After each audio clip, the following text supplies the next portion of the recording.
भवतु सहनौ भुनक्तु सह वीर्यं करवावहै तेजस्विनावधीतमस्तु मा विद्विषावहै। ॐ शान्तिः शान्तिः शान्तिः।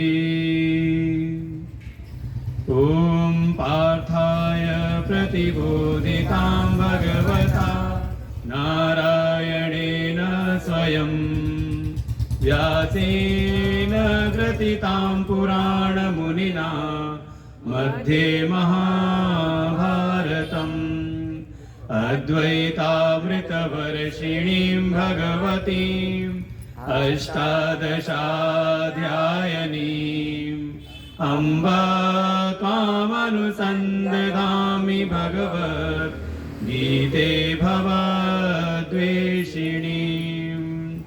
यं ब्रह्मा वरुणेन्द्ररुद्रमरुता स्तुन्वन्ति दिव्यैस्तवैः वेदैः साङ्गपदक्रमोपनिषदैः गायन्ति यं सामगा ध्यानावस्थिततद्गतेन मनसा पश्यन्ति यं योगिनो यस्यान्तं न विदुसुरासुरगणा देवाय तस्मै नमः देवाय तस्मै नमः।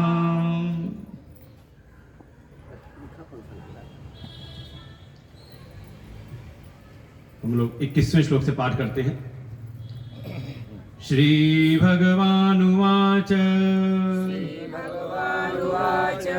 बाह्यस्पर्शेष्वसक्तात्मा विन्दत्यात्मनि यत्सुखम् स ब्रह्मयोगयुक्तात्मा सुखमक्षयमश्नुते ये हि संस्पर्शजा भोगा दुःखयोनय एव ते आद्यन्तवन्तः कौन्तेय न तेषु रमते बुधः शक्नोति हैव यः सोढुम्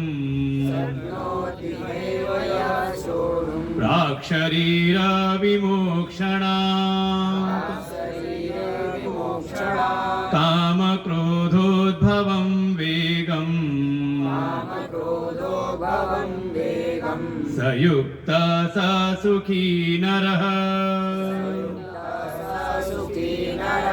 योऽन्तः सुखोऽन्तरारामः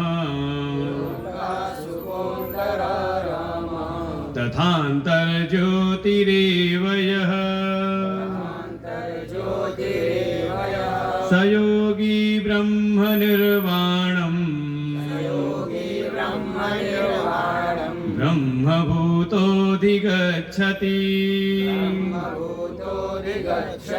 लभन्ते ब्रह्मनिर्वाणम् ऋषयक्षीणकल्मषाः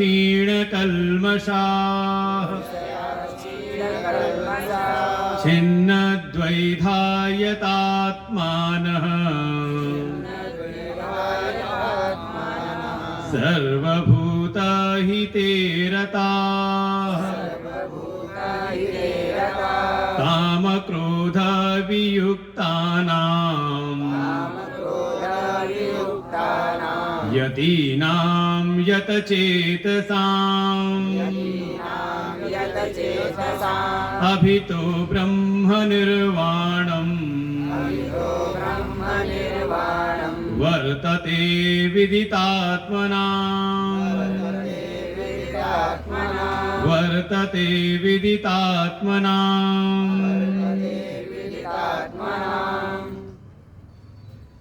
आनंद कंद सच्चिदानंद परमपिता परमेश्वर भगवान परम पुरुषोत्तम भगवान श्री कृष्ण जी के चरणों में कोटशः नमन वंदन। परमात्मा के अभिन्न स्वरूप प्रातः स्मरणीय परम श्रद्धेय परम वंदनीय अनंत शिवभूषित सद्गुरुदेव भगवान के चरणों में कोटशः नमन वंदन। पूज्य गुरुदेव भगवान के ही कृपा पात्र परम श्रद्धेय परम आदरणीय वंदनीय श्रद्धेय स्वामी श्री विज्ञानंद जी महाराज, परम श्रद्धेय आदरणीय वंदनीय स्वामी श्री अभिजानंद जी महाराज, समुपस्थित आचार्यगण, बटुक विद्यार्थी, समस्त भगवत भक्त, श्रद्धा भक्ति स्वरूपणी मातृशक्ति। श्रीमद् भगवत गीता का यह पंचम अध्याय, जिसका नाम है कर्म संन्यास योग, स्वयं भगवान उपदेश करते हैं अर्जुन के मन में। पूर्व के अध्यायों का जो उसने श्रवण किया, उनको सुन करके उसके मन में यह संदेह उत्पन्न हुआ। और वास्तव में अगर कोई साधना के मार्ग में आगे बढ़ना चाहे, ब्रह्म तत्व की जिज्ञासा हो, आत्म तत्व को जानना चाहता हो और साधना के मार्ग में लगे, किसी सद्गुरु की शरण में रहते हुए, जो वास्तव में साधक हो जाए, सामान्य व्यक्ति की बात नहीं है।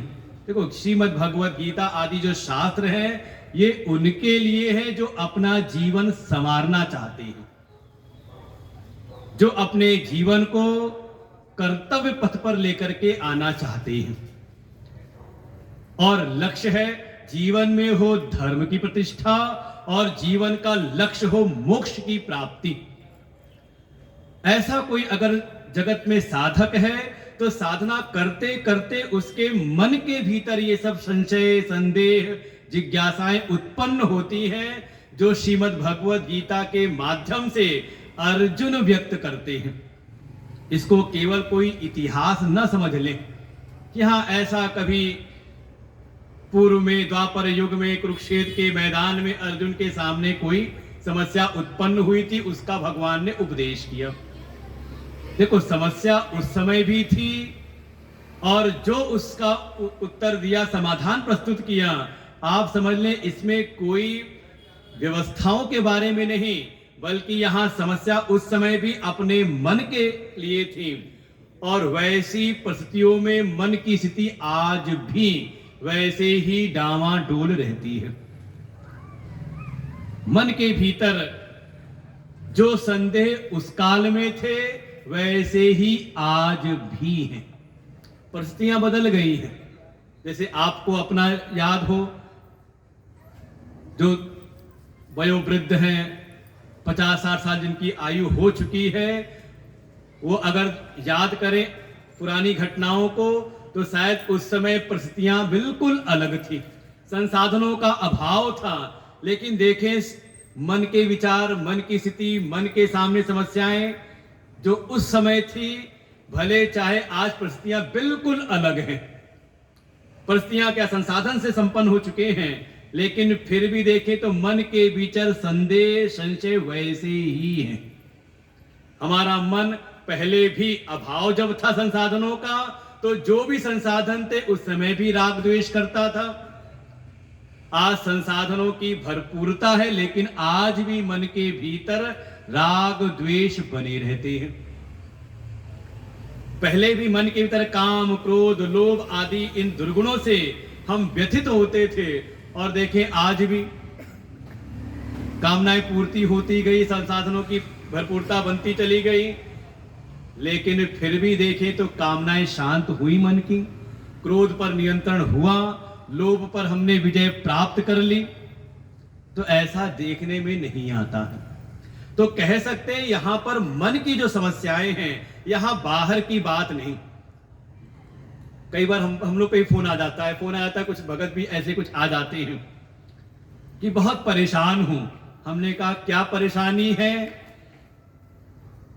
डॉक्टरों को बहुत दिखा लिया, शरीर के दर्द ठीक नहीं हो रहे। तो हमने कहा आपने नंबर गलत मिलाया है। हम शरीर के डॉक्टर नहीं, बल्कि हम मन के चिकित्सक हैं। मन की कोई समस्या हो तो आप नंबर मिलाना, हमको समाधान बता सकते हैं। और बाकी शारीरिक कोई समस्या है तो जाओ किसी कुशल चिकित्सक वैद्य के पास में, जैसी आपकी सामर्थ्य हो। हमारे शास्त्र, हमारे संत हमारे मन की समस्याओं का समाधान प्रस्तुत करते हैं। कैसे हम अपने मन को साम्य स्थिति में रखें, परिस्थितियां कैसी भी हों। जैसे शारीरिक स्तर पर भी होता है, अगर बाहर के कुछ ऐसे रोगों से बचना है, अनावश्यक जो जैसे मौसम बदलने पर हो जाते हैं, तो कहा अपनी प्रतिरोधी क्षमता को बढ़ा लो। करते चिकित्सक लोग दवाइयां देते हैं, इम्यूनिटी बढ़ा लो, कुछ नहीं तो टीके लगवा लो समय समय पर। समस्याएं देखो, समस्याएं बाहर से समाप्त नहीं हुई, लेकिन भीतर ऐसी प्रतिरोधी क्षमता हमारी बढ़ गई कि समस्या कैसी भी है, परिस्थितियां कैसी भी हैं, वो हमें प्रभावित नहीं करती। तो हमारे संत और हमारे शास्त्र, वेद, वेदांत, श्रीमद् भगवद गीता, पुराण हमें वही उपदेश करते हैं, हमें वो समाधान हमारे सामने प्रस्तुत करते हैं जिससे हमारा मन साम्य स्थिति को प्राप्त कर लेता है। और वो स्थिति आ जाने पर कहा उसको बाहर की कैसी भी परिस्थितियां हों, उसको परिस्थितियां प्रभावित नहीं करती। अर्जुन के मन में यही संदेश साधना के मार्ग में आगे बढ़ना जो चाह रहा है, तो अर्जुन के मन में आता है कि भगवान ने दो साधन बताए हैं पूर्व के अध्यायों में, कि मैं कर्म का अनुष्ठान करते हुए साधना करूं या फिर कर्म का त्याग करके। संन्यासम कर्मणाम कृष्ण पुनर्योगम च संससि। और अर्जुन को ऐसा लगता है कि भगवान ने कर्म संन्यास की प्रशंसा की, स्थापना की है चौथे अध्याय में, और स्थापना करते हुए कर्मणि अकर्म यह पश्येत, इस प्रकार से कर्म संन्यास की स्थापना करते हुए अर्जुन को आदेश करते हैं आखिरी में, तो कर्म योग में स्थित हो जा, योगम आतिष्ठ उत्तिष्ठ। हे अर्जुन, तो कर्म योग का अनुष्ठान कर, उससे तेरा कल्याण होगा। और जैसे ये दो साधन सुने तो अर्जुन के मन में प्रश्न आया, संदेह यही आया कि अगर एक व्यक्ति के लिए एक समय में अगर ये दो साधन करना संभव नहीं, तो फिर उस व्यक्ति के परम कल्याण के लिए, उसके श्रेय के लिए कौन सा साधन ज्यादा श्रेष्ठ है, प्रशस्तर है, कौन सा साधन है, ऐसा अर्जुन ने पूछा। और इसका उत्तर भगवान फिर देते हैं इस पंचम अध्याय में। और जो भगवान ने उत्तर प्रारंभ किया, तो आप समझ लें जो बात पूछी थी वैसा उत्तर नहीं दिया। अर्जुन ने पूछा है कि इन दोनों में तयोस्तु कर्म संन्यासात्, ऐसा पूछा कि हाँ दोनों साधनों में यस्य एतयोरेकम तन्मे ब्रूहि सुनिश्चितम, इन दोनों में श्रेय की प्राप्ति कराने वाला कौन सा साधन है। भगवान उत्तर देते हैं कि अर्जुन इसमें एक की बात मत करो, ये दोनों ही जो साधन हैं दोनों ही निश्रेयस की प्राप्ति कराने वाले हैं। संन्यासः कर्मयोगश्च निश्रेयस करौ उभौ, ये दोनों ही निश्रेयस की प्राप्ति कराने वाले हैं। ऐसा ना समझो कि इस एक मार्ग के द्वारा एक साधन से कुछ और फल मिलेगा और दूसरे साधन से कोई विशेष अलग फल मिलेगा, बल्कि दोनों साधन भले अलग लगते हों, लेकिन दोनों का जो फल है वो एक ही है। और दूसरे, तीसरे, चौथे, पांचवें इन श्लोकों में, लगभग 4 श्लोकों में भगवान ने इसी बात को स्पष्ट रूप से बार बार कहा है। इसको जो अलग अलग देख के समझते हैं, भगवान कह देते हैं कोई बाल बुद्धि वाले हैं। सांख्य योगो पृथक बालाः न प्रवदन्ति पंडिताः, जो इसको समझते हैं कि कर्म योग कुछ अलग है, कर्म संन्यास कुछ अलग है, बिल्कुल अलग अलग दो साधन हैं, इनके फल अलग अलग हैं, तो भगवान कहते हैं अभी ठीक प्रकार से उन्होंने शास्त्रों का स्वाध्याय नहीं किया, अभी किसी शास्त्रज्ञ की शरण में रह करके उन्होंने शास्त्रों का स्वाध्याय नहीं किया, इसीलिए इनके भीतर ये भावना उत्पन्न हो रही है। नहीं तो दोनों का फल तो यही है कि जो फल प्राप्त होता है कर्म संन्यास वाले को वही फल मिलता है कर्म योग का अनुष्ठान करने वाले को भी। एकम सांख्यम च योगम च, और कोई एक में भी सम्यक प्रकार से स्थित हो जाए तो वास्तव में उसको परम लाभ प्राप्त होता है, परम फल की, परम लक्ष्य की उसको प्राप्ति हो जाती है। ये वास्तव में अलग अलग दो मार्ग नहीं, बल्कि भगवान ने स्पष्ट कह दिया। हाँ, जो कहा था कि कर्म योग विशिष्ट है, तो उसको कहने का तात्पर्य यही है कि जब दो साधन में एक साधन कठिन हो, एक साधन सरल हो, तो समझदार व्यक्ति शरणागत अगर कोई संशयग्रस्त है तो उसको पहले सरल साधनों में लगाता है, जिससे सरल सुगम साधन पर चलते हुए उसके भीतर वो पात्रता आ जाए कि वो थोड़ा कठिन जो क्लिष्ट साधन है उसमें भी उसकी प्रवृत्ति हो सके। और मान लो पात्रता है नहीं और सीधे बड़े साधन में लगा दिया तो संभावना है कि उसको उस साध्य को साधने में शायद ज्यादा दुख प्राप्त हो। छठे श्लोक में भगवान इसी बात को स्पष्ट कह देते हैं, संन्यासस्तु महाबाहो दुखम आप्तुम अयोगतः। अगर कर्मयोग की साधना जीवन में परिपक्व नहीं है, कर्मयोग की साधना से उसने अभी अपने अंतःकरण को शुद्ध नहीं किया, कर्मयोग की साधना में रहते हुए अपने शरीर को उसने अनुशासित नहीं किया, कर्मयोग की साधना में रहते हुए उसने अपने इंद्रियों को संयमित नहीं किया,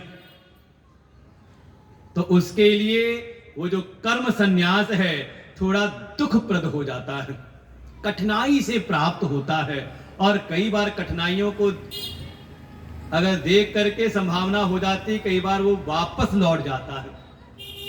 और समाज में तो ऐसा होता है, वो साधनों में ही दोष निकालने लगते कि साधन ही गलत है, अपनी पात्रता पर ध्यान नहीं जाता। इसीलिए आवश्यकता है किसी श्रेष्ठ शास्त्र की शरण में रह करके हम शास्त्रों का अनुशीलन करें। भगवान ने संकेत स्पष्ट कह दिया कि इसको दो अलग अलग जाने वाले मार्ग नहीं ना समझो, बल्कि इसको ऐसे समझो जैसे एक मार्ग को दूर तक ले जा करके वो दूसरे मार्ग में आपको चढ़ा देता है, लगा देता है। ऐसे ही कि प्रारंभ में कर्मयोग की साधना करते करते भीतर वो पात्रता आती है। ये तीन लक्षण, विशुद्धात्मा, विजितात्मा और जितेंद्रिय, ये भीतर पात्रता आती है। और जब अंतःकरण शुद्ध हुआ, हमारा मन चित्त अंतःकरण संयमित हुआ, एकाग्र हुआ, और कृपा मिली भगवान की, कोई सद्गुरु मिल गए और उनकी शरण बैठ करके जब वो सत्संग सुनता है तो उसके भीतर वो ज्ञान प्रकट होता है, जिसमें वो जिस ज्ञान के बल से वो अपनी आत्मा को ही सर्वभूतों की आत्मा रूप देखता है। सर्वभूतात्म भूतात्मा कुर्वन् नपि न लिप्यते। और ऐसा उसको दर्शन होते ही वो संसार के कर्म बंधनों से मुक्त हो जाता है। और यहां से भगवान फिर कर्म संन्यास का फिर निरूपण करते हैं। सातवें, आठवें, नौवें, वास्तव में संन्यास है क्या, और उस कर्म संन्यास में जो स्थित है उसकी स्थिति कैसी बनती है। और एक सिद्धांत तो बिल्कुल स्पष्ट रूप से भगवान ने यहां पर स्थापित किया कि कर्म संन्यास ये बहिर् रूप से, स्थूल रूप से कर्मों का त्याग कर देना, कर्मों को छोड़ देना कर्म संन्यास नहीं है। इंद्रियों की को चेष्टाओं से रहित, शरीर को क्रियाओं से रहित कर देना, इसका नाम कर्म संन्यास नहीं है। बल्कि वास्तविक कर्म संन्यास तो ये है कि जीवन में जो हमारे शरीर, मन, बुद्धि, इंद्रियां, इनकी जो चेष्टाएं हैं, सारी इनकी क्रियाएं होती रहें, लेकिन उसमें कर्तापन अपने भीतर न आए। सब कुछ करते हुए भी अपने को अकर्ता हम जाने।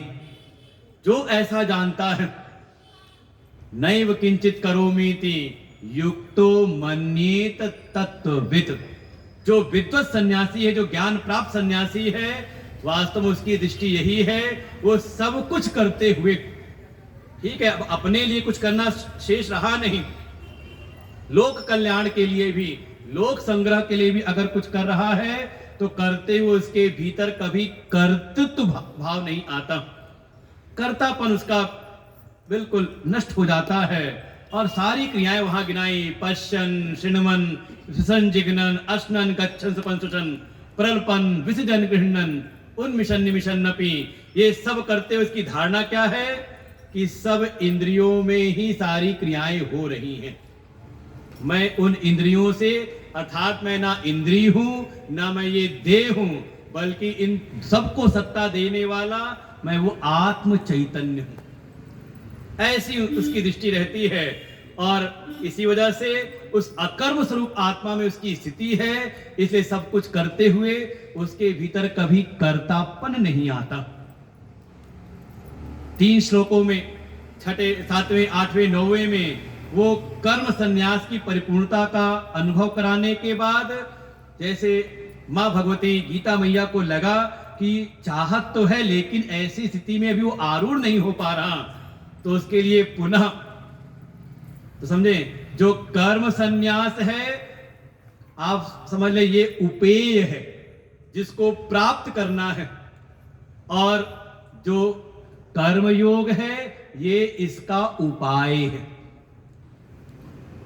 तो पुनः उपाय को, साधन को फिर बताते हैं कि अगर कर्म योग नहीं सदा है तो थोड़ा कर्म योग को साधो।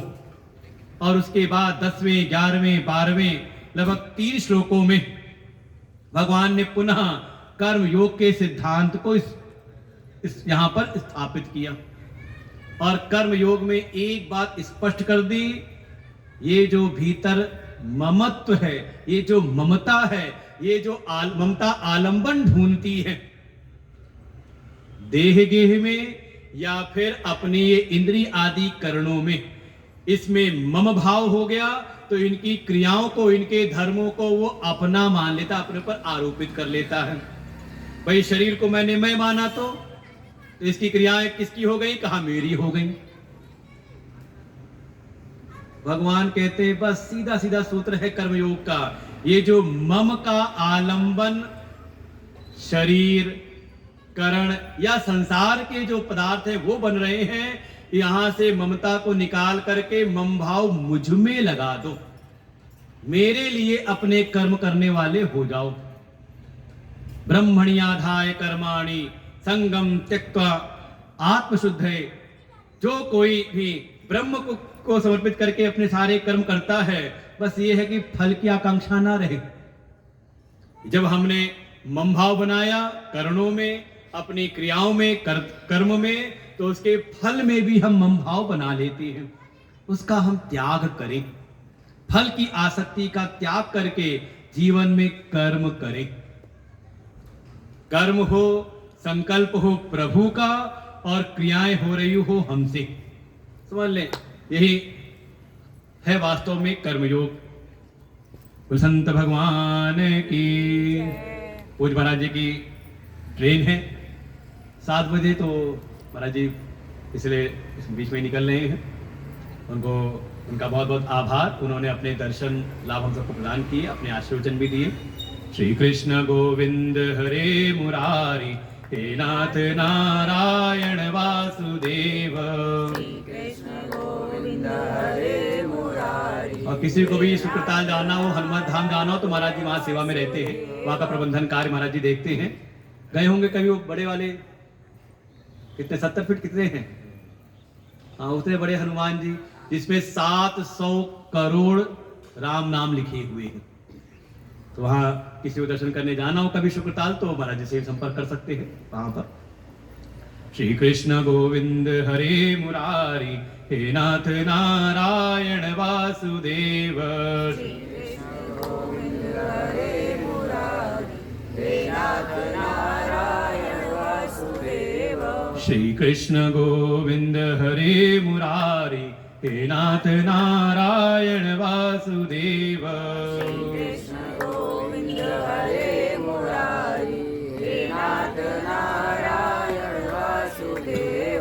10वें, 11वें, 12वें 3 श्लोकों में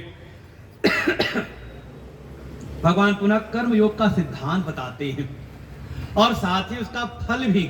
अगर कोई कर्म योग की साधना से युक्त है, थोड़ा कर्म फल पर उसकी आसक्ति नहीं है, कर्म फल पे ज्यादा फल की चिंता नहीं करता।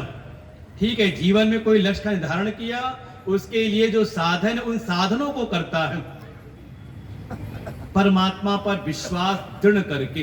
देखो, दो चीजों पर तो विश्वास करना पड़ता है, चाहे आप अपने कर्मों पर विश्वास करो, प्रारब्ध पर विश्वास हो जाए, या फिर भगवान पर दृढ़ भरोसा हो, वही कर्मयोग में प्रवेश कर सकता है। और अगर नहीं है तो कहा देखो, अगर कोई हो जाए भगवान पर दृढ़ विश्वास करके, कर्म फलों को की आसक्ति को त्याग करके अगर वो कर्मों को करे, अपने जो कर्तव्य कर्म है उनका पालन करे, तो उसको परम शांति की प्राप्ति, मोक्ष रूपी शांति की प्राप्ति अंततः हो जाती है। और कोई अगर अयुक्त है, कर्म योग से युक्त नहीं, अर्थात ना तो प्रारब्ध पर विश्वास और ना ही भगवान पर भरोसा, अपने कर्तापन पर, अपने कर्तृत्व पर अगर वो कार्य कर रहा है, तो फिर अपनी कामनाओं से प्रेरित होकर उसके कर्म होते हैं, और ऐसे कर्म उसको बंधन में डालते हैं। देखो, आज की जो सबसे बड़ी समस्या है ना, अवसाद की, विषाद की, डिप्रेशन, टेंशन, उसका मूल कारण कहीं न कहीं यही है। हमारे पुराने समाज में ज्यादातर मनोचिकित्सक की आवश्यकता नहीं पड़ती थी जितनी आज, और आज भी ग्रामीण क्षेत्रों में आवश्यकता कम है। ये सुविधा संपन्न ये शहरों की व्यवस्थाओं में ज्यादा आवश्यकता है, और इससे भी जितने ज्यादा आधुनिक क्षेत्र हैं वहां पर कुछ ज्यादा ही भरमार है।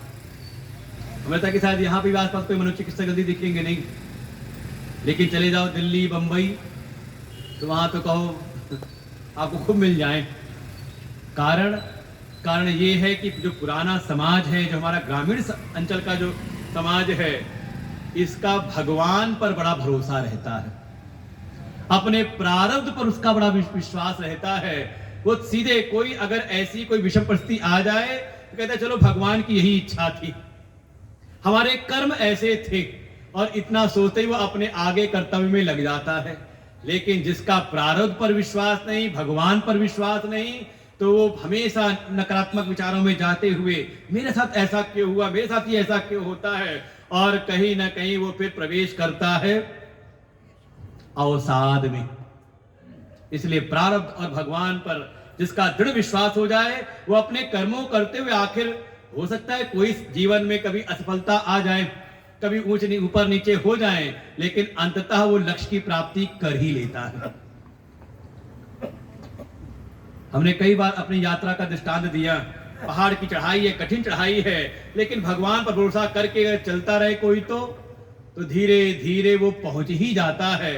और जो केवल गया हो टूर करने, भगवान पर विश्वास ना हो, चलो गए थे घूमने, तो हमने देखा है कई बार ऐसी वृत्ति वाले जाते जाते फिर वापस लौट आते हैं, पहुंच नहीं पाते। तो जो कर्म योग से रहित है, वो वास्तव में फिर पुनः उसी कर्म बंधन में फंस जाते हैं।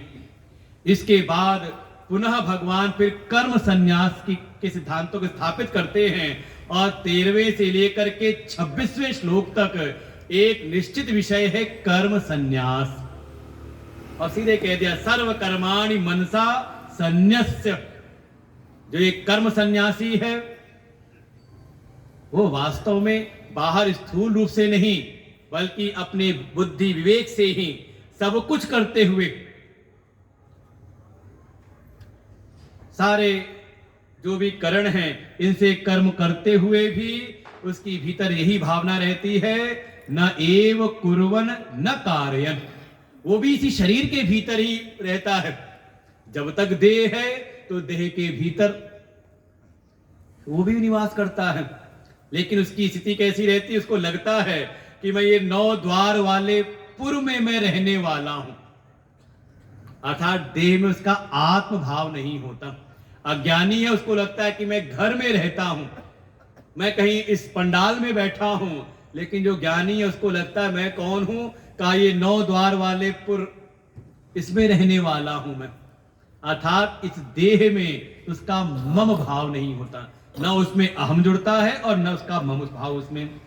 ऐसे रहते हुए, सब कुछ करते हुए भी उसके भीतर यही धारणा हमेशा रहती है कि मैं कुछ नहीं करने वाला, ना करता हूं और ना किसी और से करवाता हूं।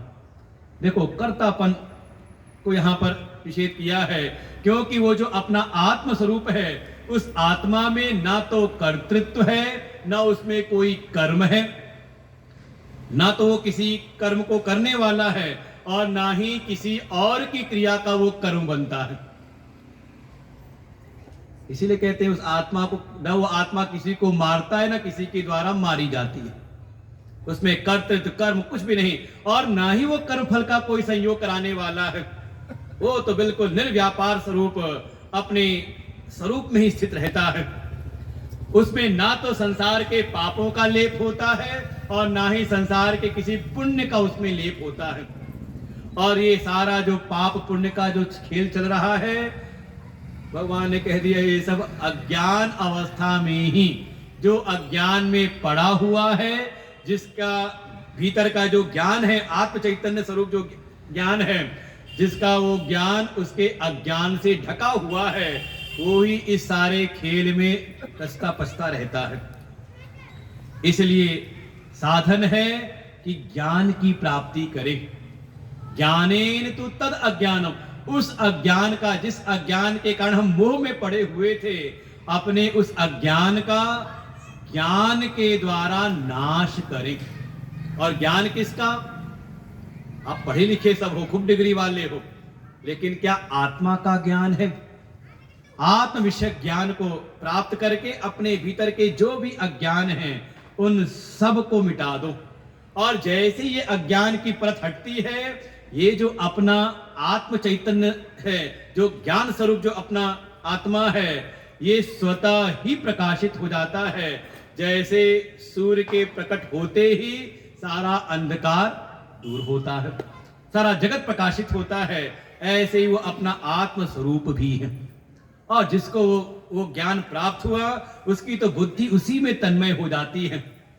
उसकी बुद्धि फिर शरीर से तदाकार नहीं होती, बल्कि उसकी आत्मा में स्थिति हो जाती है। वो अपनी आत्मा को ही उसमें एक ही भूत समझ लेता है।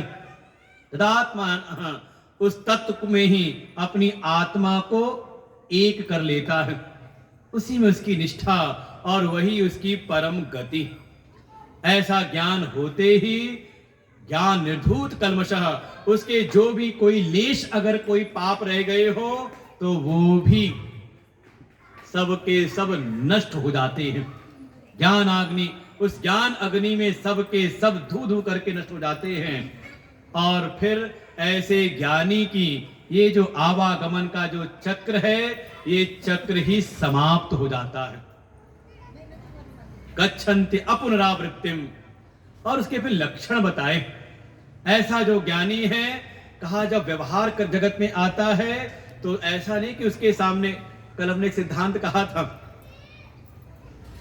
ये जो ज्ञान है, आत्मस्वरूप का ज्ञान है, कि ये उस एक परम सत्ता का जब बोध हो जाएगा, जब ब्रह्म तत्व को, आत्म तत्व को हम जान जाएंगे, तो ऐसा नहीं कि ज्ञानी के सामने से सारा जगत गायब हो जाएगा। जगत की प्रतीति होती रहेगी, लेकिन उसके मिथ्यात्व के बोध के साथ में। जैसे हमने दृष्टांत दिया था, आकाश जो हमें लगता था कि हाँ एक छतरी है, नीला आकाश, क्षितिज की रेखा है। ज्ञान हो गया तो जान गए कि ऐसी कोई छतरी नहीं है। ज्ञान हो गया, हमने जान लिया बड़े हो करके उसको। जब तक बालपन में तो लगता था कि हाँ कोई आकाश है, पहेलियां भी पूछते थे लोगों से उसके विषय में। लेकिन जब ज्ञान हो गया कि ऐसी कोई छतरी नहीं है, ज्ञान हो गया, तो उस नीले आकाश का मिथ्यात्व उस बोध हो गया। तो ऐसा नहीं कि अब दिखाई नहीं देता, दिखाई अब भी देता है, लेकिन भीतर क्या है, उसकी सत्ता अब बाधित हो गई। दिखते हुए भी हमें अनुभव रहता है कि ऐसी कोई छतरी है नहीं। अरे हवाई जहाज में घूम करके आ भी गए होंगे ऊपर जाकर के, कि कहीं कोई ऐसा आकाश है नहीं। वो जो ज्ञानी है, उसके सामने भी ये प्राकृतिक जगत दिखाई देता, प्रतीत होता है। यहाँ कोई सर्वोत्तम, कोई सर्वोच्च, कोई सत्वगुण संपन्न, कोई विद्या विनय संपन्न कोई ब्राह्मण है, सामने कोई थोड़ा सत्वगुण से युक्त रजस कोई गौ है, कोई रजस और तमस की प्रधानता से रजस से युक्त कोई हाथी है। अर्थात हर प्रकार के जितने प्रकार के आप वर्गीकरण कर सकते हो पदार्थों के, यहां तक कि तमस से युक्त कोई श्वान है, कुत्ता है, और चाहे कुत्ते को भी खाने वाला कोई स्वपच हो, चांडाल हो, अत्यधिक तमस में पड़ा हुआ। तो देखो ब्राह्मण से चांडाल तक, इसमें जितनी संभावनाएं आप समझ सकते हो, वो सब उनसे भेंट उनकी ज्ञानियों की भी होती है, लेकिन उनकी दृष्टि क्या है कि सब उस ब्रह्म के ऊपर ही सब अध्यस्त है, सब में समदर्शिन, सब में वो ब्रह्म तत्व को ही देखते हैं। जैसे कोई डॉक्टर हो तो डॉक्टर के सामने कोई आ जाए तो उसको कोई बड़ा छोटा नहीं, उसको केवल यही दिखाई देता है कि हाँ ये कोई शरीर आया हुआ है। कुछ बोलते होंगे उसको, पेशेंट की ऑब्जेक्ट, उसके लिए आपका शरीर क्या है, ऐसे कुछ शब्द देते कि नहीं? उसको नहीं दिखाई देता कि स्त्री है कि पुरुष है, ये बच्चा है कि बूढ़ा है, उसके लिए क्या है का केवल एक ऑब्जेक्ट है, सामने आया हुआ, उसकी जांच करेगा, जो उसमें लक्षण दिखाई देंगे उसके अनुसार उसका उपचार करता है। क्या है दृष्टि? उसको केवल पंचभूत से बना हुआ एक शरीर। ऐसे ही जो ज्ञानी है उसको सब का सब केवल और केवल निज प्रभु मय देखई जगत, सिया राम मैं सब जग जानी, करो प्रणाम जोर जुग पानी। अपने प्रभुमय, अपने आत्ममय ही सारा जगत, ब्रह्म स्वरूप ही ब्रह्ममय जगत देखता है। कृत्वा ब्रह्ममयी दृष्टि पश्चेत ब्रह्ममयम जगत, का उसकी दृष्टि ब्रह्म पर गई, सारा जगत ब्रह्म ही दिखाई देता है। जैसे आप जाओ सुनार के यहां तो आपको अलग अलग आभूषण दिखाई देते हैं, लेकिन सुनार की दृष्टि में क्या है? वो केवल और केवल सोना है उसकी दृष्टि में। उसको कोई लेना देना नहीं कि आपके पास चांदी के अगर कोई भगवान है, सोने के कोई भगवान है, तो गणेश जी की कीमत ज्यादा कर दे और चूहे की कीमत कम करे। अगर चूहे में सोना ज्यादा है और गणेश जी में सोना कम है तो चूहे की कीमत ज्यादा लगाएगा। भ्रमित मत होना, अरे ये क्या करते हो, हमारे प्रभु की तो कीमत तुमने कम कर दी और सेवक की कीमत बढ़ा दी। का वो स्वामी सेवक आपकी दृष्टि में है, लेकिन जो स्वर्णकार है उसकी दृष्टि में केवल और केवल स्वर्ण मात्र है। मृत्तिका इत्येव सत्यम, केवल और केवल मिट्टी मात्र है। ऐसे ही जो ब्रह्म ज्ञानी है उसकी दृष्टि में सब ब्रह्म स्वरूप ही है। और ऐसा व्यवहार, ऐसा होने में देखो, व्यवहार में समत नहीं कहा, समदर्शिनः कहा है। बाकी व्यवहार में जैसी लौकिक जगत की मर्यादाएं उसके अनुसार ही वर्तन करते हैं, समवर्ती नहीं कहा है। ये मत कह देना कि महाराज जी आपने अभी उपदेश किया तो सब परमात्मा हैं तो सबको एक बराबर कर दे। बिल्कुल, व्यवहार में कभी समता हो नहीं सकती। दृष्टि में एक शरीर है, अगर आप इन चर्म चक्षु से देखें तो सामने एक शरीर है, लेकिन भीतर की जो भाव दृष्टि है, विवेक दृष्टि है, वो हमें दिखाती है कि ये माँ है, ये बहन है, ये पत्नी है, ये कन्या है। आंख नहीं तो क्या है? आंख तो दिखा रही शरीर। ऐसे ही दर्शन उसको सब में ब्रह्म का होता है। हाँ, व्यवहार है तो व्यवहार यथा योग्य, और उनको कोई पाप उनको स्पर्श करता नहीं। क्यों? क्योंकि वो ब्रह्म स्वरूप में स्थित है। वो अपने को देह मानते ही नहीं, शरीर आदि से उनका अहम मम भाव रहा नहीं, केवल अपने ब्रह्म स्वरूप में है। तो ब्रह्म कैसा? निर्दोषम ही समम ब्रह्म। और ऐसी स्थिति होने पर वो साक्षात ब्रह्म स्वरूप ही हो जाते हैं। और तो और उनके व्यवहार में, उनके जीवन में भी अनुकूलता प्रतिकूलताएं आती हैं। ये मत कहना कि कोई ज्ञानी हो गया तो उसके जीवन में संकट नहीं आएंगे। क्या पता चेले लेकर के आ जाए संकट, तो खूब आते हैं, उतार चढ़ाव। लेकिन कोई किसी ने बड़ी अच्छी भेंट चढ़ाई तो ना पश्चेत प्रियम प्राप्य, कोई बहुत प्रिय वस्तु आ गई तो बहुत ज्यादा हर्षित नहीं होते। बहुत ज्यादा गर्व भीतर नहीं होता, और कोई अगर बहुत प्रतिकूल चीज आ गई तो उसे उनके चित्त में उद्वेग नहीं होता, क्योंकि बुद्धि स्थिर है उस ब्रह्म तत्व में। भीतर किसी प्रकार का कोई संदेह नहीं रहा, असम्मूढ़, कोई मोह भीतर नहीं। क्यों? क्योंकि वो ब्रह्मविद हैं, वो ब्रह्म तत्व को जानने वाले हैं। और ऐसे जो ब्रह्मवेत्ता हैं, वास्तव में वो ब्रह्मणी स्थितः, उनकी ब्रह्म में ही स्थिति हो जाती है, बिल्कुल अविचल स्थिति। तभी कहते हैं गुरु ब्रह्मा गुरु विष्णु गुरुदेवो महेश्वर, गुरु साक्षात पर ब्रह्म। जो उस ब्रह्म तत्व में केवल ब्रह्म ज्ञानी नहीं बल्कि ब्रह्म निष्ठ है, उसी में उनकी स्थिति बनी हुई है। और तो और यहां दोनों कल सुन चुके थे, संशय विपर्य से रहित उनका भीतर ज्ञान है।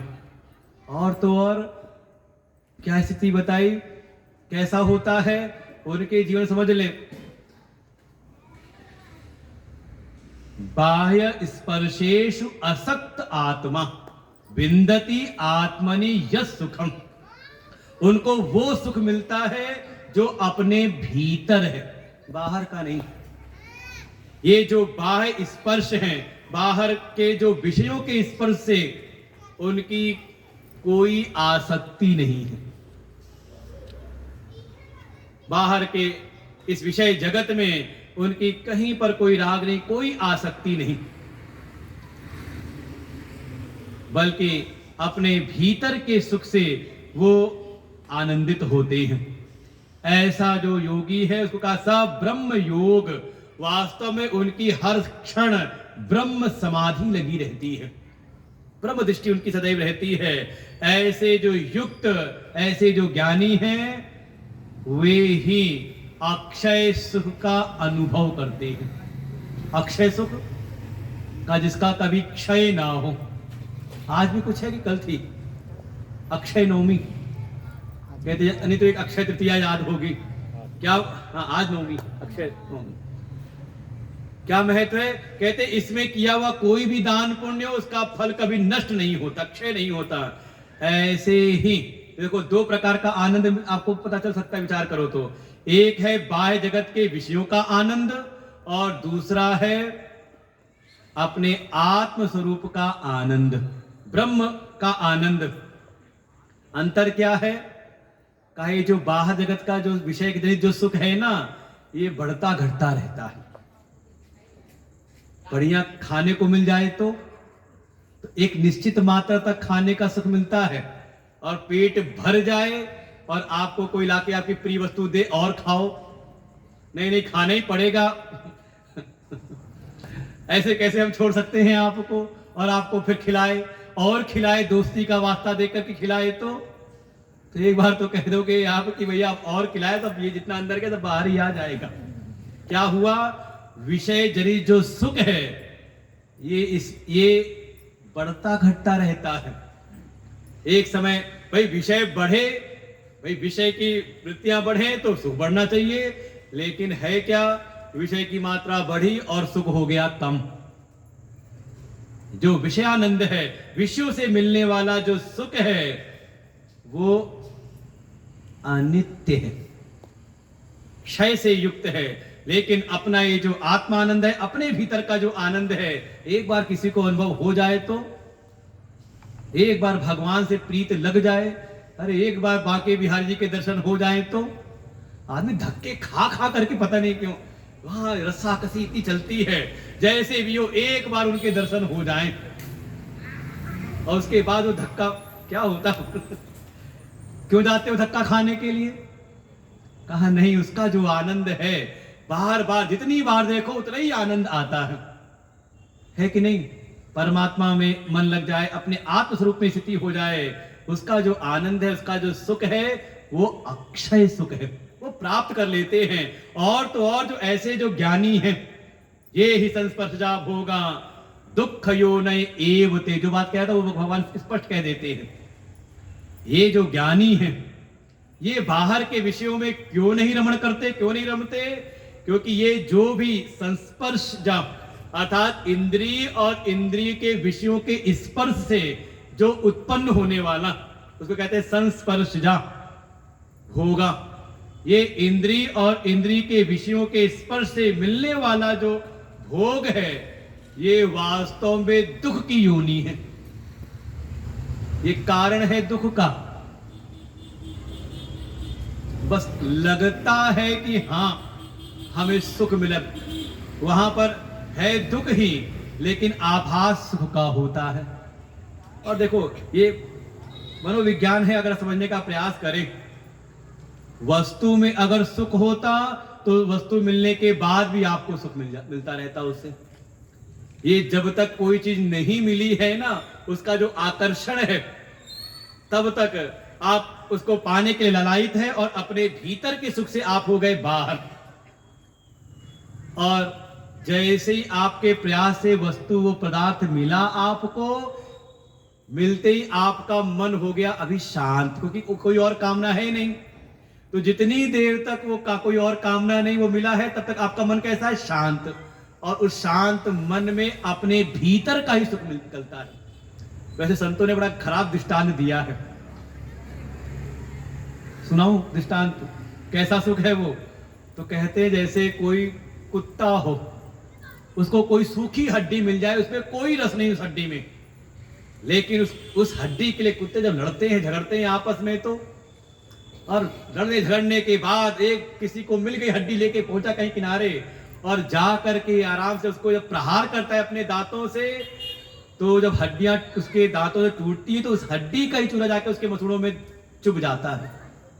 कि कई बार होता होगा आपको भी, कुछ ऐसी चीज खाई और जाके कहीं चुभ गई तो अपना ही खून निकलने लगता है।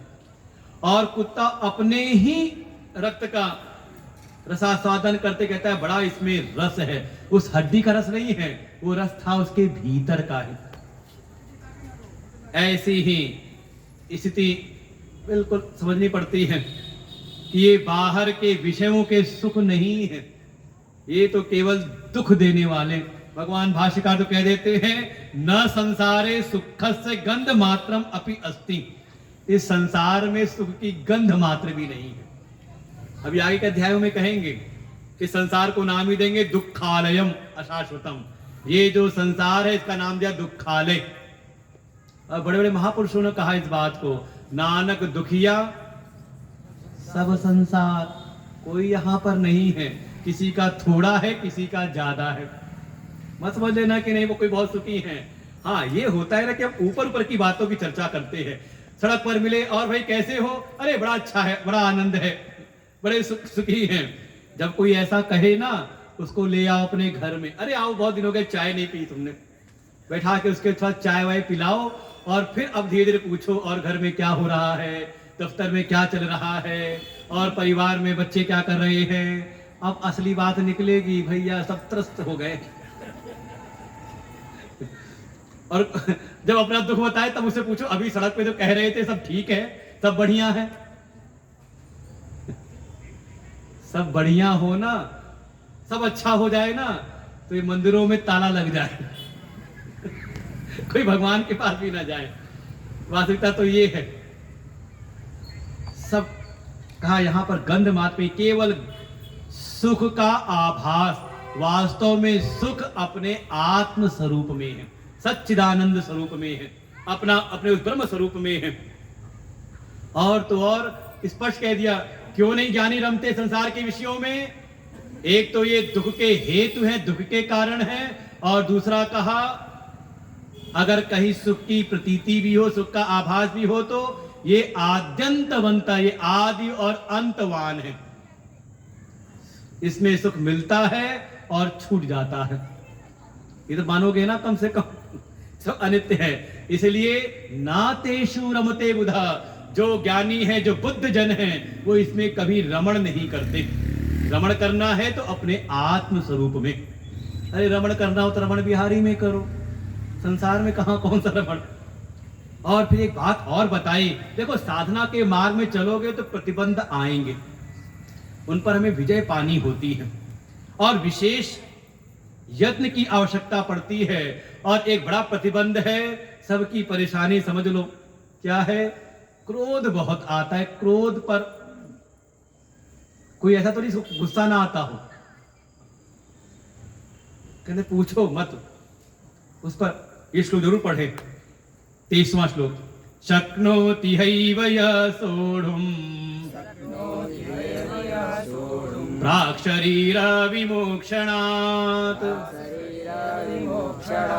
काम क्रोधोद्भवं वेगम्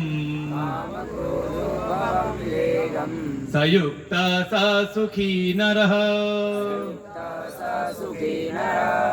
और भगवान बिल्कुल प्रैक्टिकल ज्ञान दे रहे हैं, कोई हवाई बात नहीं। भगवान ने स्पष्ट कह दिया, प्राक शरीर विमोक्षणात्, अर्थात शरीर विमोक्षणात्, जब तक ये शरीर नहीं छूटता उसके पहले तक, अर्थात ये मरण पर्यंत, सीधी बात अगर पकड़े तो शरीर छूटने तक, उसके पहले पहले तक भी कहा, ये जो दो चीजों का वेग है, काम और क्रोध, ये वेग आते ही रहता है। कोई नहीं जिसके भीतर ना आए। कोई कामना आई, कामना पूरी हुई तो लोभ को बढ़ाती है, और कभी वो कामना लोभ बाधित हुआ तो क्रोध को उत्पन्न कर देता है। कामेश क्रोधेश रजोगुण समुद्भवम्, ये बिल्कुल प्रतिबंध है। और ये भगवान भाष्यकार ने तो बड़ा विस्तार से समझाया है। काम क्या है? इंद्रिय गोचर प्राप्ते इष्टे विषय श्रूयमाणे स्मर्यमाणे वा अनुभूते सुख हेतु या गर्धी तृष्णा स काम। अरे कोई हमने पुराना कोई अच्छा विषय अनुभव किया था, वो हमें दिखाई दिया, या हमने उसके बारे में सुना, या उसकी स्मृति आ गई और हमें लगा कि ये सुख का हेतु है, तो क्या उत्पन्न हुआ भीतर? अब तो यही चाहिए। इसका नाम है काम। और क्रोध क्या है? क्रोध च आत्मन प्रतिकूलेषु दुख हेतुषु दृश्यमानेषु श्रूयमाणेषु स्मर्यमाणेषु वायो द्वेष सत् क्रोध। इसके ठीक उल्टा, अपने कोई प्रतिकूल जो लगता है, मैं अनुभव पहले था कि दुख का हेतु है, ये अब आया है तो कोई ना कोई कष्ट दे करके जाएगा, तो ऐसा कोई दिख जाए, उसके बारे में सुनाई दे जाए कि वो आ रहा है, या फिर उसकी स्मृति हो जाए, अरे कहीं वो आ तो नहीं रहा, तो क्या होता है भीतर? जो द्वेष प्रकट होता है, इसी का नाम है क्रोध। इसके परिणाम भी दिखाए क्या होते हैं। काम आए तो रोमांचन, हृष्ट नेत्र वदनादि लिंग। अरे काम आ जाए तो, कामना आ जाए किसी चीज की तो तथा हृदय गदगद होता है, आंखें में कोई रोमांच हो जाता है भीतर। और क्रोध आ जाए तो उसके लक्षण बताए हैं, गात प्रकंप प्रसवेद संदोष पुटर, ऐसे ऐसे बताए लक्षण। क्या होता है? शरीर में कंपन होने लगती है। और तो और गुस्सा तो आ रहा है, सामने जवाब नहीं दे सकते तो अपने होठ चबाने लगते। ये तो लक्षण है। और तो और रक्त नेत्र आदि, नेत्र कैसे हो गए? लाल लाल से खून उतर आया हो। ये सब लक्षण प्रकट होते हैं काम क्रोध में। भगवान कहते हैं ये आमरण, जब तक शरीर नहीं छूटा तब तक ये आते रहते, इनका वेग आता रहता है। तो करना क्या है? शक्नोति इहैव यः सोढुम्, यहां ही, यही रहते हुए ही इनको सहन करने की सामर्थ्य, उत्साह जिसके भीतर है, और इनके काम क्रोध के वेग को जो सहन कर लेता है, वही युक्त है। समझो, ये जो पूजा है, उपासना है, जितने तीर्थ, ये जितने भी साधन हैं, वास्तव में इन पर विजय पाने के लिए है, ये चमत्कारों के लिए नहीं है। जो युक्त है, वास्तव में जो योग की साधना में समर्पित भाव से साधना में लग जाता है, वास्तव में उसके भीतर सामर्थ्य आती काम और क्रोध पर।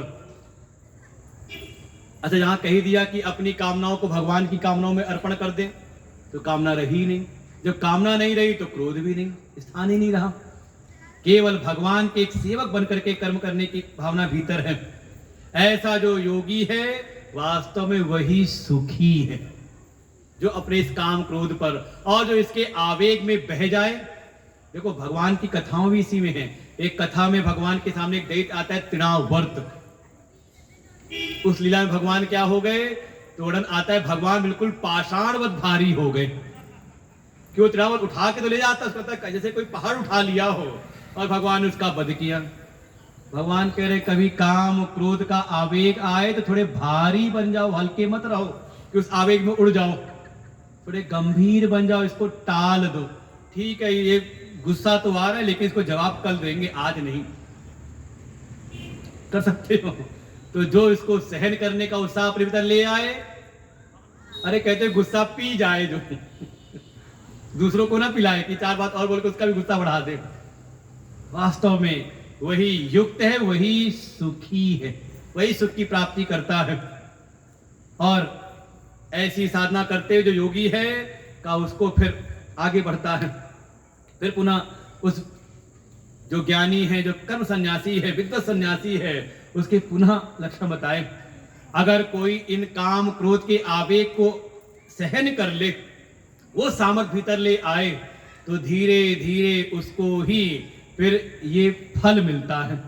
24वां श्लोक, और देखिए 24वां, 25वां और 26वां तीनों फल बता रहे हैं, और तीनों श्लोकों में एक शब्द आएगा ब्रह्म निर्वाण। तो एक साथ ही पढ़ते हैं। योऽन्तः सुखोऽन्तर रामः तथान्तर ज्योतिरेव यः स योगी ब्रह्म निर्वाणम् ब्रह्मभूतोऽधिगच्छति लभन्ते ब्रह्म निर्वाणम्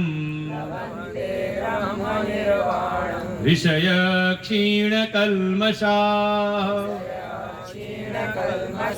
छिन्नद्वैधायतात्मानः सर्वभूतहिते रताः कामक्रोधवियुक्तानाम् यतीनां यतचेतसाम् अभितो ब्रह्म निर्वाणम् वर्तते विदितात्मनाम् वर्तते विदितात्मनाम्। तीनों श्लोकों में आएगा। पहले में आया ब्रह्म निर्वाणम अधिगच्छति, दूसरे में आएगा लभन्ते ब्रह्म निर्वाणम, और 26वें में फिर पुनः आएगा अभितो ब्रह्म निर्वाणम। ये निर्वाण शब्द हमारी गीता जी का है, इसको बौद्ध धर्म ने बहुत अपनाया, इस निर्वाण शब्द को। जैसे दीपक बुझ जाए, शांत हो जाए, बिल्कुल वो स्थिति, अर्थात भीतर की जो वासनाएं हैं, ये वासनाएं ही हमारी गति अगति का निर्धारण करती। जैसी जिसकी वासनाएं, वैसे उसके भीतर कामनाएं, इच्छाएं प्रकट होती हैं। किसी के भीतर की समस्त वासनाएं बिल्कुल शांत हो जाएं, वही है ब्रह्म निर्वाण की स्थिति। और एक दिन कहा था, वासना का क्षय करना हो तो उसका उपाय है उपासना। किसी के अनुशासन में जीवन जीना, जैसे बालपन में है तो माता पिता के अनुशासन में, विद्यालय में गए तो जो हमारे आचार्य हैं, शिक्षक हैं, उनके अनुशासन में, पूजा करने गए तो भगवान के अनुशासन में, आनुकूलेन संकल्प प्रतिकूलस्य वर्जनम। ये है मनमानी कुछ नहीं, जो भगवान को प्रिय है वैसा आचरण वो उनको अर्पण करे जो उनको प्रिय है, और जो उनको अप्रिय है वैसा आचरण न करें, तो समझ लो आप उपासना कर रहे हो। और मन मर्जी जो मन में आया सो कर रहे हैं, तो भगवान आगे बताएंगे 17वें 16वें अध्याय प्रश्न उठाएंगे और 17वें में उसका उत्तर देंगे। क्या होता है उनका मनमाना जो अपने आप करते हैं। ये मत कहना हम तो पूजा कर रहे थे, उसका भी विधान है। जैसे सड़क पे चलना है तो उसका भी विधान है, अपनी मनमर्जी से नहीं। जब किसी के अनुशासन में, किसी के शासन में जब कोई आता है तो उसके भीतर की वासनाओं का क्षय होता है। तो जो इस कर्म योग की साधना में आकर के अपने संकल्पों को भगवत संकल्पों में विलय करते हुए अपने भीतर की वासनाओं का क्षय करता है, अंतःकरण परम शुद्ध होता है, उसके भीतर ही वो ज्ञान की प्राप्ति होती है। और उस ज्ञान के द्वारा क्या उपलब्धि हुई, तो कहा समझ, यो स योगी, जिसके भीतर वह योगी ब्रह्म निर्वाणम अधिगच्छति, वो ब्रह्म निर्वाण को प्राप्त होता है। कौन सा योगी, तो कहा अंतः सुख, जिसको सुख के लिए बाहर के विषयों का आलंबन नहीं लेना पड़ता। अरे यार रुको, थोड़ी देर बैठो, कुछ बात करो, अच्छा लग रहा है, कहते तो नहीं ऐसा अरे चलो फोन मिला के बात कर ले, मन हल्का हो जाए, समझ लो अभी फिर वो ये वाला योगी नहीं है। अभी उसको रति, तृप्ति, संतुष्टि के लिए बाह्य विषय को का आलंबन लेना पड़ रहा है। कहा वो योगी जिसके भीतर सुख के लिए बाहर का कोई आलंबन लेना नहीं पड़ता, अंतः सुखा, अपने आप में। और देखो, जब तक आप अपने आप में सुखी नहीं हो तो दूसरे को क्या सुख दोगे, थोपने का प्रयास करते हैं। और वास्तव में जो अपने आप में सुखी हैं, उनके संसर्ग में जाते ही हमारे भी दुख दूर हो जाते हैं। देखो ये एक लक्षण हमने बहुत लोगों से सुना, शुरू से ही बचपन से सुनते आते थे, और अपने जीवन में भी अनुभव आया कि कई बार बहुत सारे मन के भीतर उधेड़ बुन संशय है, कोई प्रश्न है, कोई संकट है, कोई कष्ट है, भीतर हृदय में कोई वेदना है, लेकिन जैसे ही मन में होता था कि हाँ कभी गुरुजी से मिलेंगे तो उनसे कहेंगे, बताएंगे, और अक्सर ऐसा अनुभव होता था जैसे ही उनके संसर्ग में गए वो बातें याद नहीं आती। क्यों? क्योंकि वो उसी सुख में स्थित है, और वो स्वयं सुख में स्थित है, आनंद में स्थित है, तो उनके संसर्ग में जाने वाले को भी उसी आनंद की अनुभूति होती है। और कोई खुद दुख से त्रस्त हो तो होता होगा कई बार, किसी के आने से सुख होता है और किसी के आने पर, हम ज्यादा नहीं कहेंगे, अब समझ लेना तो आप कह किस में आते हो, जिस आपको देख के सबके चेहरे पे मुस्कान आती है, मुस्कुराहट छा जाती है, या आपको देखते ही सबकी भौहें चढ़ जाती है। अब अपने व्यक्तित्व को खुद देखना, खुद अनुभव कर लेना, अगर जैसा हो तो आगे की व्यवस्था में आ जाना। यो अंतः सुखा, जो अपने अंतः सुख में स्थित है, अंतराराम, जिसको अपने अंतस्थ में ही आराम मिलता है। आराम का मतलब, आराम का मतलब रमण मिलता है, रमण करता है, क्रीड़ा करता है। यहां आराम वो नहीं कि चद्दर तार के सो जाना, वो आराम नहीं, कहा उसका रमण किसमें होता है। पूर्व के अध्याय, तीसरे अध्याय में कह के आए थे, यस्त्वात्म रतिरेव स्यात् आत्मतृप्तश्च मानव आत्मन्येव च संतुष्टः, जिसकी अपनी आत्मा में ही रति, रमण है, आत्मा में ही तृप्ति है, आत्मा में ही संतुष्टि है। और तो और ज्ञानी के लिए कहा गया, यस्य ब्रह्मणि रमते चित्तम नंदति नंदति नंदत्येव भज गोविंदम भज गोविंदम गोविंदम भज मूढ़मते। भज गोविंदम में भगवान कहते हैं इस बात को कि वो जो ज्ञानी है उनका चित्त अपने उस ब्रह्मानंद में रमण करता है, बाहर के विषयों में नहीं, और परिणाम स्वरूप वो आनंद में रहते, आनंद में ही रहते हैं, आनंद में ही रहते हैं। और तो और अंतः ज्योति रेव यह, जिसके भीतर वो अपने अंतः अपने आत्म चैतन्य के प्रकाश में जो उनका जीवन प्रकाशित है, बिल्कुल जीवन में कभी उनके अंधकार नहीं होता, अपने अंतः प्रकाश में ही जो स्थित हैं, ऐसे जो योगी हैं वास्तव में ब्रह्म भूत हो गए हैं, उनकी ब्रह्म में ही चर्या होती है, तद्बुद्ध तदात्मान, और उनको ही ब्रह्म निर्वाण अधिगच्छति, वो ब्रह्म निर्वाण को प्राप्त हो जाते हैं। फिर अगले में कहा, लभन्ते ब्रह्म निर्वाणम ऋषयः, ऐसे जो ज्ञानी उनको कहा ऋषि, ऐसे ऋषि अपनी पूर्व की साधनाओं के द्वारा क्षीण कल्मष, तो क्रमशः ऐसे समझे, क्षीण कल्मष को पहले ले आए, पाप औघा परिधूयताम, अपने भीतर के जितने भी कल्मष हैं उनका नाश कर दिया। छिन्न द्वैधा, अपने भीतर के जो भी संशय विपर्य संदेह हैं सत्संग के द्वारा उसका भी उन्होंने नाश कर दिया। उसको छिन्न भिन्न कर दिया।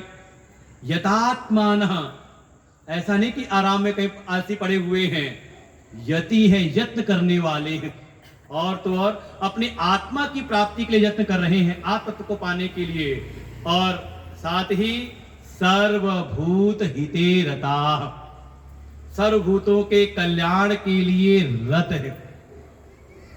कहीं एकांत में नहीं बैठे पड़े हैं आलसी जैसे। अच्छा, सर्वभूत हिते रता, सबका कल्याण के लिए का, सबका कल्याण तो कोई कर नहीं सकता अगर भौतिक रूप से देखा जाए। भीतर एक भावना है, किसी का अहित नहीं चाहते। और देखो, कम से कम साधना के मार्ग में हो, भक्ति के मार्ग में हो, ये बात तो आप संकल्प मन में ले लो, चाहे कोई कैसा भी हो, उसके अहित की भावना हृदय में ना आए। ये सबसे बड़ी साधना है।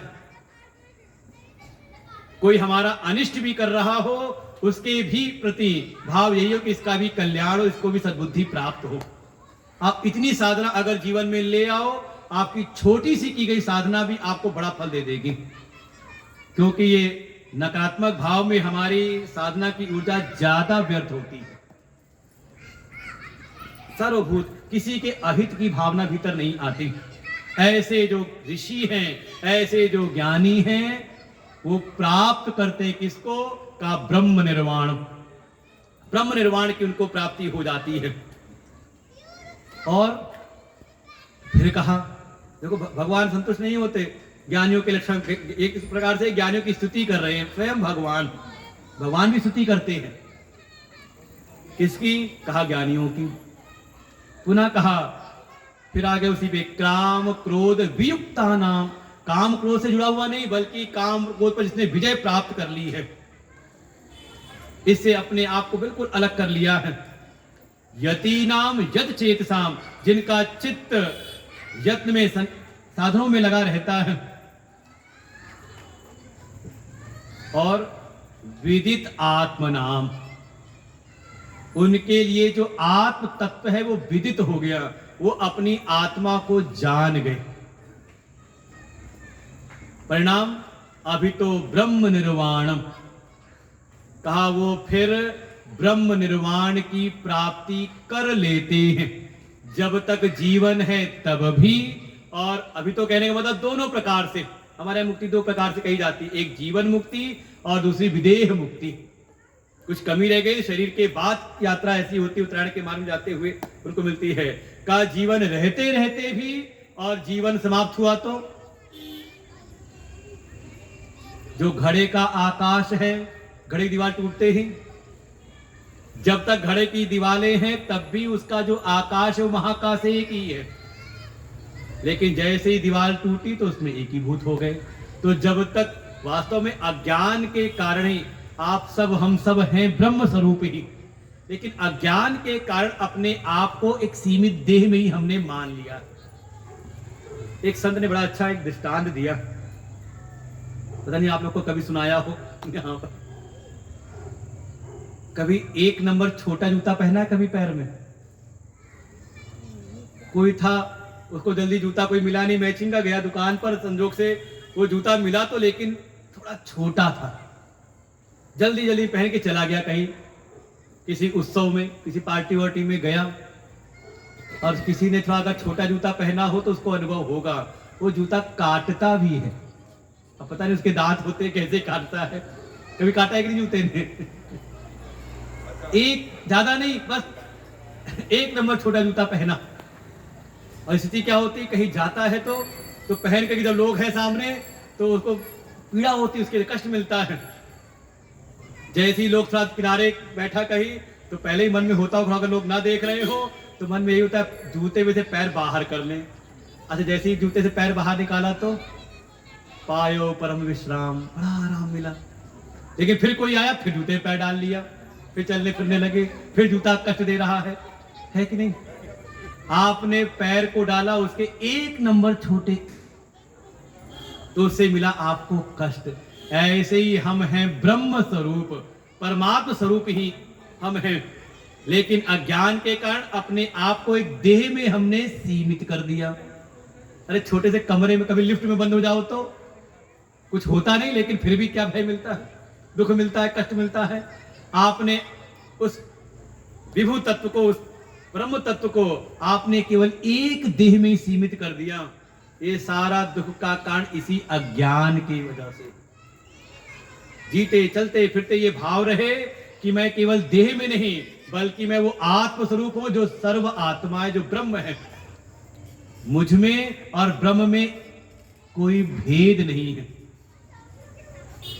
और देखो गीता जी में ने यही बात भागवत जी में भी कहा है।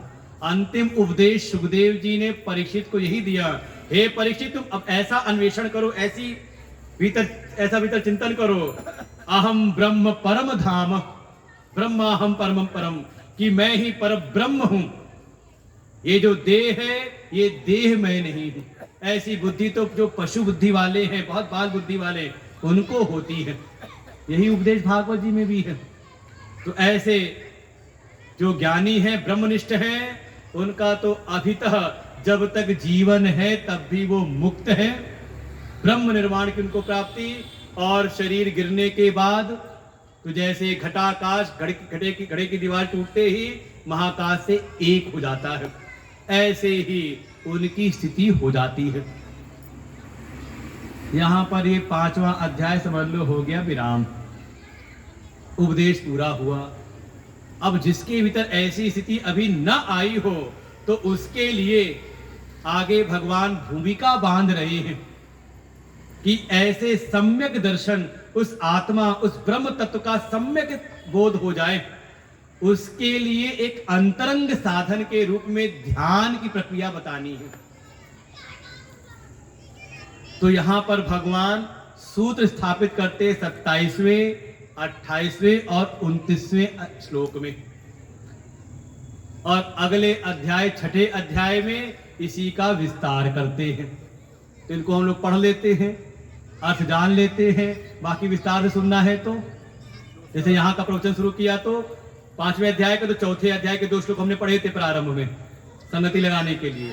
तो इसका इन तीनों श्लोकों का भाव और इसका विस्तार जो 6ठा अध्याय है, जिसको सुनना हो तो 2 दिसंबर से 8 दिसंबर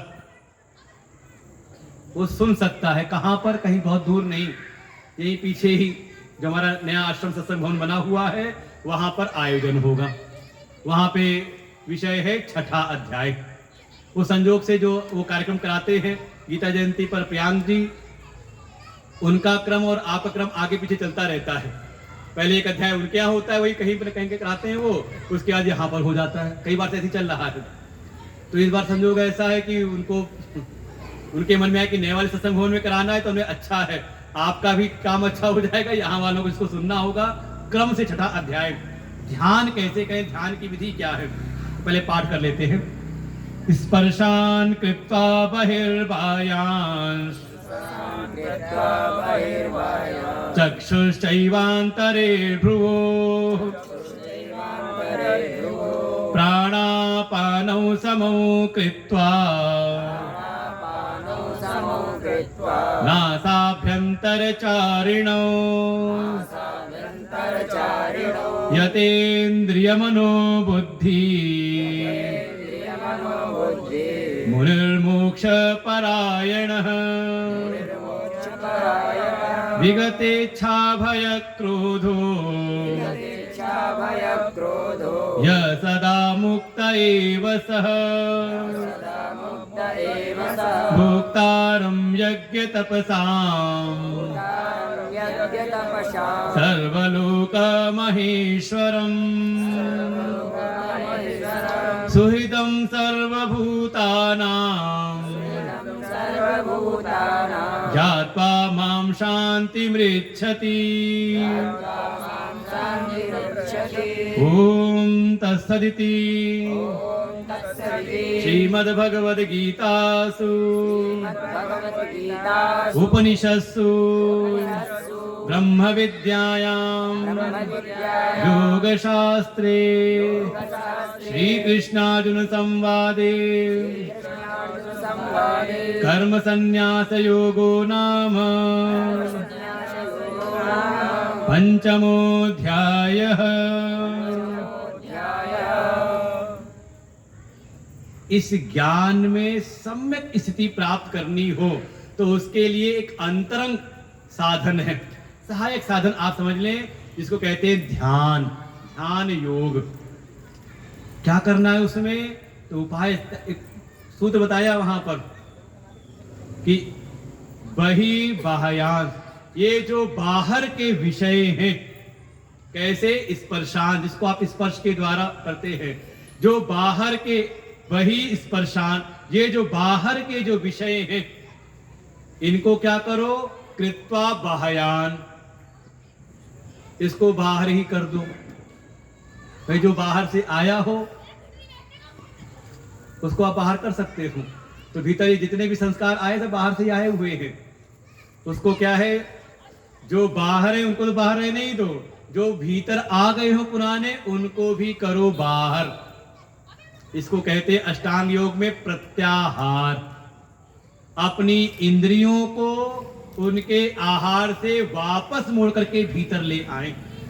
ये इंद्रियां जाती हैं, इनका राग द्वेष है छुपा हुआ इंद्रियों में। ये आंख खुलती तो रूप में जाती है, कान गए तो शब्द को सुना। का स्थिति कैसी करें? थोड़ा अपने आसन सिद्ध करते हुए बैठ करके बाहर के विषयों को बाहर ही रख दो। और चक्षुश्च एव अंतरे भ्रुवो, और ये इन सारी भाई सारे विषयों से इंद्रियों को बाहर नहीं जाने देना, तो उनको बाहर रखना है। बाकी इंद्रियों को कहां ले आओ? कहा भीतर, अपने भीतर उसको रोको। कहां पर? का भ्रुवो, ये दोनों विकृति के मध्य। सहायक किसको बनाओ? का अपनी श्वास को। नासाभ्यंतर, जो नासिका और उसके अंतर जो चलने वाली, नाक गले में चलने वाली क्या चीज है? कहा जो श्वास है, प्राण और अपान। आपने भरा और आपने निकाला, तो जो अंदर ले गए वो प्राण वायु, और जो बाहर विसर्जन कर रहे हैं वो अपान वायु। इनको करो समो कृत्वा, और जैसे ही आप अपने प्राण अपान वायु को सम करते हैं तो धीरे धीरे आपका ध्यान जो आकर के अपने आप स्थित होता है भ्रुकुटी के मध्य में। ये युक्ति है, जब आप छठे अध्याय में जाएंगे तो वहां विस्तार से बताया जाएगा। इसको ऐसे कहते हैं, कभी आपको ध्यान करना हो, कुछ समझ में ना आए तो चुपचाप शांत बैठ करके, चाहे आसन लगा के बैठो चाहे कुर्सी में बैठो, बस आपकी कमर गर्दन सिर एक सीध में हो, झुकी हुई ना हो, तनी हुई ना हो, बिल्कुल सीध में सहज अवस्था में बैठ करके आप अपने जो प्राणवायु है, श्वास प्रश्वास है, इसके ऊपर आप पहरेदारी कर दो। श्वास आ रही है, श्वास अभी मत करना, ध्यान लगाने लग जाओ, अभी 2 मिनट रुक जाओ, 2-4 मिनट। श्वास आ रही है, श्वास जा रही है, आप देखना करते करते ही मुश्किल से 2 से 5 मिनट के अंदर अंदर आपकी श्वास मध्यम होते होते होते होते ऐसे सामान्य अवस्था में 4 अंगुल तक इसका प्रभाव आता है श्वास का। धीरे धीरे मध्यम होते होते अपने आप भ्रुकुटी के मध्य शांत हो जाएगी। ऐसी स्थिति की श्वास कब भीतर गई कब बाहर आई, बिल्कुल उसकी गति पता चलेगा नहीं, कुछ समझ में हो जाएगी। ये युक्ति बता रहे हैं भगवान, ये ट्रिक है ध्यान में बैठने की। और साथ ही यतेन्द्रिय मनोबुद्धि, अपने मन और बुद्धि को भी संयमित रखें। और लक्ष्य क्या बनाए? कहा मोक्ष परायण, मोक्ष के लिए। वास्तव में ध्यान साधन है मुक्ति का, मोक्ष का। मननशील रहते हुए मोक्ष को अपना साध्य बनाते हुए कहा करें। और जब बैठे तो ये कुछ चीजें हैं, इच्छा, भय और क्रोध, इनको निकाल के बाहर करके। गुस्से में बैठोगे तो मन भीतर नहीं जाएगा बल्कि उसमें जाएगा जिससे द्वेष करके आए हो। तो अपनी इच्छाओं को अपने, और ये मन कई बार भविष्य की कल्पनाओं में जाने लगता है तो भय वृत्ति आती है। मन को ना तो पूर्व के किसी संस्कार में के लेके जाएं, ना किसी भविष्य की कल्पनाओं में, बिल्कुल अपने भीतर ही ऐसी जो साधना करता है तो यह सदा मुक्त एव सह। वो वास्तव में वो समझ लो, बस ये कि मोक्ष को लक्ष्य बनाया और ऐसी साधना साधता है तो वो भी मुक्त हो जाता है। और जब ये ध्यान के द्वारा एकाग्र हो जाए आपका मन, तो करना क्या है? कहा ये पहली सीढ़ी है ध्यान की। ध्यान को भी कहा था ये अंतरंग साधन है। साक्षात साधन क्या है मुक्ति के लिए? तो कहा जो मुक्ति में बाधा थी, क्या थी? अज्ञान, तत्व का अज्ञान। तो जब ये एकाग्र हो जाए, शांत हो जाए, तो इस शांत एकाग्र निर्मल मन के द्वारा भगवान कहते मुझको जानना, मेरा ज्ञान प्राप्त करना कि मैं कैसा हूं। तो भगवान अपना, इसलिए कह रहे माम ज्ञात्वा, मुझको जान करके।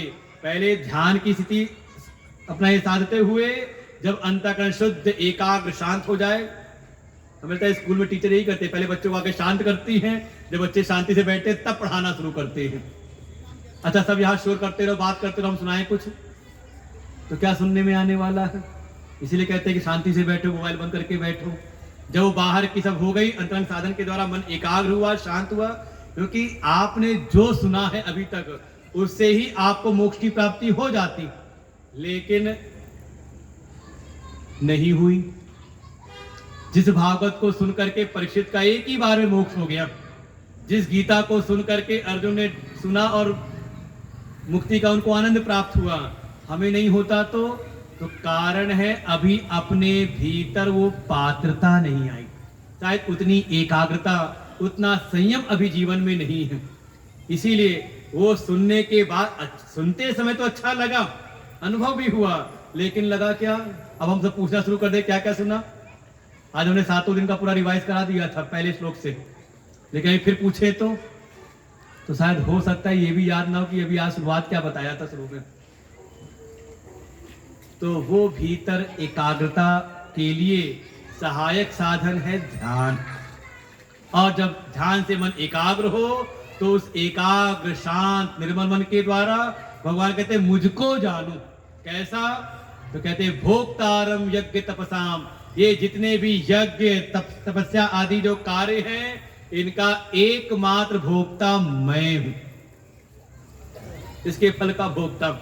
और का सर्वलोक महेश्वरम, ये जो सारा ये जो लोक हैं, इनके जो भी नियंता हैं, जितने भी नियंता होंगे, जितने भी देवता इनको नियमन करने वाले हैं, मैं उन सब का ईश्वर हूं। और साथ ही देखो, केवल शासन करने से आप श्रेष्ठ नहीं बनते, सबके प्रेम के आप पात्र नहीं बनते। शासन भी हो और साथ में हृदय के भीतर सुहृदता भी हो। भगवान के सुहृदम सर्वभूतानाम, और मैं ही सबका शासन भी करता हूं, सबको अनुशासित भी करता हूं, और साथ ही सबका हित चिंतक भी हूं, सबका हित करने वाला भी मैं ही हूं। सर्वभूतानाम, सबका एकमात्र सुहृद मैं ही हूं। ऐसा माम ज्ञात्वा, मुझको जान करके, शांतिम रिच्छति, जो जान जाता है, जान करके कहा वो परम शांति को प्राप्त हो जाता है। तो मतलब अभी जो ज्ञान है अभी आगे है, भगवान यहाँ पर उसकी भूमिका बना देते हैं अगले अध्याय की, कि अगला अध्याय जो ध्यान है, उस ध्यान को भी हम सीखें, उसकी विधि क्या है, कैसे हमें ध्यान में बैठना है, फिर बैठ के क्या करना है, और ध्यान सद जाए तो उसके बाद भगवान को जानो, भगवान के ज्ञान में अपने मन को लगाओ, तब उसको परम तत्व की प्राप्ति, परम जो जीवन का परम लक्ष्य है, उसके जीवन में सिद्ध हो जाता है, उसको मोक्ष की प्राप्ति सहज हो जाती है। इन्हीं शब्दों के साथ में ये हमारा जो 5वां अध्याय का विषय है यहाँ पर संपूर्ण होता है।